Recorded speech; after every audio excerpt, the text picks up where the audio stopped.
नमस्कार। आज हम जरा गहराई से बात करेंगे सरदार वल्लभ भाई पटेल पर, जिन्हें हम सब भारत का लौह पुरुष कहते हैं।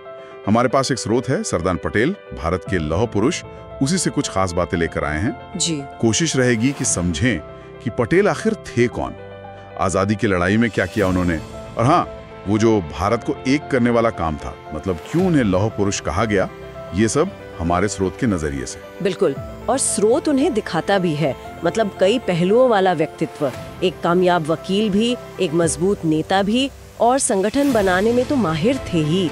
उनकी कहानी आज भी बहुत कुछ सिखाती है। स्रोत बताता है कि उनका जन्म गुजरात के नडियाद में हुआ, एक किसान परिवार में। हाँ, जमींदार किसान थे उनके पिता। अच्छा, और माहौल पारंपरिक हिंदू, ज्यादातर पढ़ाई तो खुद ही की, फिर कानून पढ़ा, वकील बने। जी, गोधरा में, फिर बोरसद में, और कहते हैं कि वकील बड़े सधे हुए थे, तीखी दलीलें देते थे, पुलिस गवाहों और ब्रिटिश जजों को भी चुनौती दे देते थे। हाँ, लेकिन दिलचस्प बात यह है, जैसा स्रोत कहता है कि 1917 तक राजनीति में कोई खास रुचि नहीं थी। बिल्कुल नहीं, वो तो बल्कि अंग्रेजी स्टाइल के कपड़े पहनते थे, अहमदाबाद के क्लब में ब्रिज खेलने जाया करते थे, एकदम अलग ही दुनिया थी, है ना? फिर ये बदलाव कैसे आया? बड़ा मोड़ आया 1917 में।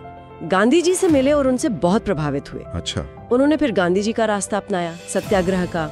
हालांकि स्रोत ये भी कहता है कि शायद वो गांधी जी के हर एक नैतिक विचार से सहमत नहीं थे, पर रास्ता वही चुना। और फिर तो रहन सहन भी बदल गया होगा। पूरी तरह से क्लब जाना छोड़ दिया, वो अंग्रेजी कपड़े छोड़कर किसानों जैसे सफेद कपड़े पहनने लगे, मतलब पूरी तरह भारतीय जीवन शैली अपना ली। और फिर वो अहमदाबाद नगर पालिका में भी सक्रिय हुए। जी हाँ, पहले भारतीय नगर पालिका आयुक्त बने 1917 से 24 तक, फिर अध्यक्ष भी रहे 1924 से 28 तक। स्रोत कहता है कि उनके समय में शहर की पानी सप्लाई, साफ सफाई वगैरह में काफी सुधार हुए। लेकिन उनकी असली पहचान तो शायद सत्याग्रहों से बनी। खेड़ा सत्याग्रह का जिक्र आता है स्रोत में। हाँ, 1918 का खेड़ा सत्याग्रह बहुत अहम था। हुआ ये कि भारी बारिश से फसलें बर्बाद हो गई थी, लेकिन बॉम्बे सरकार थी कि पूरा लगान वसूलेगी। पटेल ने किसानों का नेतृत्व किया इसके खिलाफ। यही शायद उनके वो फौलादी इरादे पहली बार देखे। और फिर वो बारदोली सत्याग्रह 1928 वाला। हाँ, वो तो मील का पत्थर था। सरकार ने लगान बहुत बढ़ा दिया था। पटेल ने ऐसा आंदोलन खड़ा किया कि सरकार को झुकना पड़ा। अच्छा। किसानों ने ही उन्हें वहाँ सरदार की उपाधि दी। ये उनके नेतृत्व का सबूत था, एकदम व्यवहारिक, निर्णायक और दृढ़। स्रोत तो यहाँ तक कहता है कि अंग्रेज भी उन्हें एक खतरनाक दुश्मन मानने लगे थे। कांग्रेस के अंदर उनकी क्या भूमिका थी? स्रोत बताता है कि वो और गांधी जी डोमिनियन स्टेटस के पक्ष में थे शुरू में। जी, मोतीलाल नेहरू भी, मतलब ब्रिटिश राज के अंदर ही स्वशासन, जबकि जवाहरलाल नेहरू और सुभाष चंद्र बोस पूर्ण स्वतंत्रता चाहते थे। हाँ, और पटेल को लगता था कि हथियारबंद क्रांति वगैरह वो प्रैक्टिकल नहीं है। बिल्कुल, और नेहरू के साथ उनके कुछ वैचारिक मतभेद भी थे, खासकर आर्थिक और सामाजिक बदलावों को लेकर। किस तरह के मतभेद? जैसा स्रोत बताता है, पटेल मुक्त उद्यम यानी फ्री एंटरप्राइज के समर्थक थे, और उनकी जड़ें पारंपरिक हिंदू मूल्यों में काफी गहरी थी। अच्छा। इसी वजह से स्रोत के अनुसार उन्हें रूढ़िवादी तबकों का भरोसा मिला, और उन्होंने कांग्रेस के लिए काफी चंदा भी जुटाया। स्रोत तो ये भी कहता है कि पटेल हिंदू मुस्लिम एकता को आजादी की पहली शर्त नहीं मानते थे। और जेल भी कई बार गए। हाँ, नमक सत्याग्रह के समय, फिर 1942 के भारत छोड़ो आंदोलन में कई साल जेल में बिताए। एक और दिलचस्प बात स्रोत में है, वो कई बार कांग्रेस अध्यक्ष पद के बड़े दावेदार थे, 1929, 37, फिर 45-46 में भी। जी हाँ, बिल्कुल, लेकिन तीनों बार गांधी जी के कहने पर नेहरू जी को चुना गया। ये तो काफी बड़ा पॉइंट है। बहुत बड़ा। स्रोत के तर्कों से ऐसा लगता है कि अगर गांधी जी का हस्तक्षेप न होता तो शायद पटेल ही भारत के पहले प्रधानमंत्री बनते। और विभाजन के मुद्दे पर उनका क्या रुख था? स्रोत उन्हें एक यथार्थवादी नेता के तौर पर पेश करता है। वो समझ चुके थे कि विभाजन टाला नहीं जा सकता, तो उन्होंने इसे एक कह सकते हैं कड़वी सच्चाई की तरह स्वीकार कर लिया।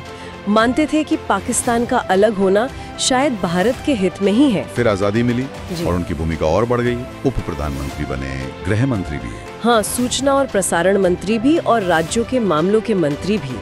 बहुत जिम्मेदारियां थी। लेकिन वो एक काम जिसके लिए उन्हें सबसे ज्यादा याद किया जाता है, वो रियासतों का विलय। बिल्कुल, वही उनकी सबसे बड़ी उपलब्धि मानी जाती है। जी। स्रोत इस पर बहुत जोर देता है। 560 से ज्यादा रियासतें थीं, छोटी बड़ी। हाँ, उनको भारत में मिलाना कितना मुश्किल रहा होगा। बहुत ज्यादा, लेकिन उन्होंने वीपी मेनन के साथ मिलकर ये कर दिखाया। और स्रोत बताता है कि ये काम 1 साल से भी कम में पूरा हो गया। करीब 8 करोड़ लोग भारतीय लोकतंत्र का हिस्सा बने। कमाल है, शायद इसीलिए उन्हें लौह पुरुष कहा गया। वो दृढ़ इच्छा शक्ति, वो फैसला लेने का क्षमता। यकीनन नए नए आजाद हुए देश की एकता के लिए ये बहुत ही जरूरी था, वरना सोचिए भारत के नक्शे पर कितने छोटे छोटे देश होते। सही बात है। और स्रोत ये भी बताता है कि इसके अलावा भी उन्होंने बहुत काम किया। बंटवारे के बाद कानून व्यवस्था को संभाला, लाखों शरणार्थी आए थे, उन्हें बसाने में मदद की। हाँ, और प्रशासनिक सेवाओं का पुनर्गठन, आईएएस का गठन। जी हाँ, वो भी उनका ही योगदान था, जिसे स्टील फ्रेम कहा जाता है भारत का। और कांग्रेस पार्टी के संगठन को भी उन्होंने बहुत मजबूत किया। उनकी विरासत तो आज भी हमारे साथ है। भारत रत्न मिला उन्हें मरणोपरांत। जी, 1991 में। और उनका जन्मदिन 31 अक्टूबर अब राष्ट्रीय एकता दिवस के रूप में मनाया जाता है। और वो स्टैचू ऑफ यूनिटी गुजरात में नर्मदा नदी पर, दुनिया की सबसे ऊंची मूर्ति, हाँ, उन्हीं को समर्पित है। और एक खास बात स्रोत बताता है कि उसे बनाने में देश भर के किसानों से उनके पुराने औजारों का लोहा इकट्ठा करके इस्तेमाल किया गया है, एक प्रतीक के तौर पर। क्या बात है, ये उनके जमीनी जुड़ाव को दिखाता है। बिल्कुल।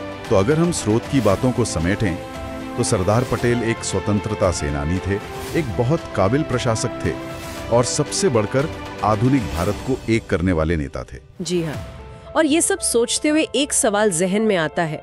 स्रोत ने रियासतों के विलय का जिक्र तो किया, लेकिन उस पूरी प्रक्रिया में न जाने कितनी अनकही चुनौतियां रही होंगी, कितनी बारीकियां होंगी जिनका सामना पटेल को करना पड़ा होगा, जिन पर शायद आज उतनी चर्चा नहीं होती।